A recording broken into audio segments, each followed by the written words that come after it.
In today's society, we tend to get hung up on extremes. How fast we do things, how much we do things, but not how well we do things. Do we ever stop to look at how well we actually walk? What's the difference between walking outside and walking on a treadmill? When walking outside, your foot must adapt to uneven terrain with each step, feeding the muscles differently. When walking on a treadmill, the terrain never changes and challenges the muscles the same way with every step. This could be good, or it could create dysfunction. One variation I've tried, for short periods of time, is to actually counter-rotate the shoulders by a fingertip touch to the left side of the railing and changing my cervical position. Changing your eye position is a great way to tweak the spine just a little differently and challenge the body differently. You can see how the change between his thoracic spine and his pelvis will emphasize different muscle groups. For elite level athletes, I'll challenge them by doing lateral shuffling, backpedaling drills on the treadmill, changing their cervical alignment, looking to the left, looking to the right, lowering their hips, raising their hips, toeing in, toeing out, just to create some variety.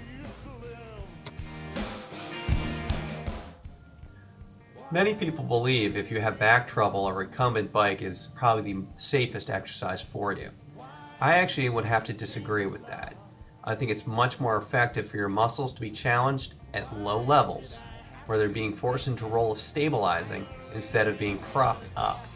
An upright bike at a low level will challenge the abdominal muscles, the core muscles, the hip flexors, the glutes, most of the major muscle groups in a role of stabilization of the spine at low levels.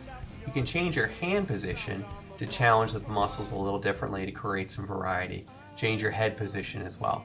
Give these things a try.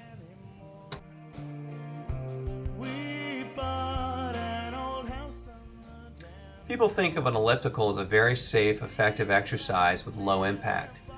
One thing we have to be careful of is our stride. We will tend to compensate, putting one foot further up in the stirrup, toeing out, toeing in. I will actually test people by placing one foot as far forward in the stirrup and the other foot as far back, challenging them on both sides and seeing how effectively they can create the motion. Sometimes I will change their hand positions as well, putting both hands on the left hand, the left bar, as well as on the right bar, just to challenge the muscles a little differently. And as our friend Gary Gray says, the test is the exercise is the test. All this is great assessment and good information.